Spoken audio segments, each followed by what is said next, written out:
Introduction. Hey guys, आज हम आपको मिक्सामो के इस्तेमाल के बारे में बताएंगे, जिसे आप 3D कैरेक्टर एनिमेशन को बहुत ही आसानी से कर सकते हैं। अगर आप नए हैं 3D एनिमेशन के दुनिया में या अपना काम आसान बनाना चाहते हैं, तो मिक्सामो आपके लिए एक बहुत ही अच्छा टूल है। इस वीडियो में हम आपको कुछ आसान स्टेप्स बताएंगे जिसे आप मिक्सामो के इस्तेमाल से किसी भी कैरेक्टर को रियलिस्टिक एनिमेशंस दे सकते हैं। स्टेप 1, कैरेक्टर चुनना। मिक्सामो के इस्तेमाल के लिए पहले आपको अपना कैरेक्टर चुनना है जिसे आप एनिमेट करना चाहते हैं। मिक्सामो में आपको प्रीमेड कैरेक्टर्स जैसे ह्यूमंस, एनिमल्स और रोबोट्स जैसे बहुत से कैरेक्टर्स मिलते हैं। आप मिक्सामो लाइब्रेरी से कोई कैरेक्टर चुन सकते हैं या अपना कस्टम कैरेक्टर अपलोड भी कर सकते हैं। स्टेप 2, अपने कैरेक्टर का रिगिंग करना।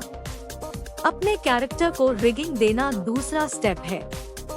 रिगिंग प्रोसेस स्केलेटन को आपके कैरेक्टर में ऐड करना है जिससे वो एनिमेट हो सके। मिक्सामो एक ऑटोमेटेड रिगिंग टूल ऑफर करता है जिससे ये प्रोसेस बहुत ही आसानी से हो जाती है। बस आप अपना कैरेक्टर मिक्सामो में अपलोड करें और टूल आपके कैरेक्टर को ऑटोमेटिकली रिग कर देगा। स्टेप 3, अपने कैरेक्टर को एनिमेट करना। अपने कैरेक्टर को रिग करने के बाद अब आप उसको एनिमेट करना शुरू कर सकते हैं। मिक्सामो में प्रीमेड एनिमेशंस की लाइब्रेरी है जिसे आप कुछ क्लिक से अपने कैरेक्टर पर अप्लाई कर सकते हैं। आप इन एनिमेशंस की टाइमिंग, स्पीड और इंटेंसिटी को कस्टमाइज भी कर सकते हैं।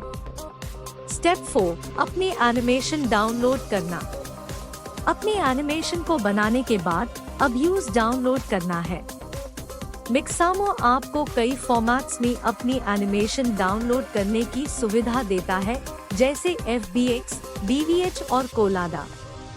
आप अपने एनिमेशन को स्टैटिक पोज या फ्रेम्स के सीक्वेंस के रूप में भी डाउनलोड कर सकते हैं। कंक्लूजन। तो दोस्तों, इस तरह से मिक्सामो के इस्तेमाल से आप कुछ आसान स्टेप्स को फॉलो करके हाई क्वालिटी कैरेक्टर एनिमेशंस बना सकते हैं।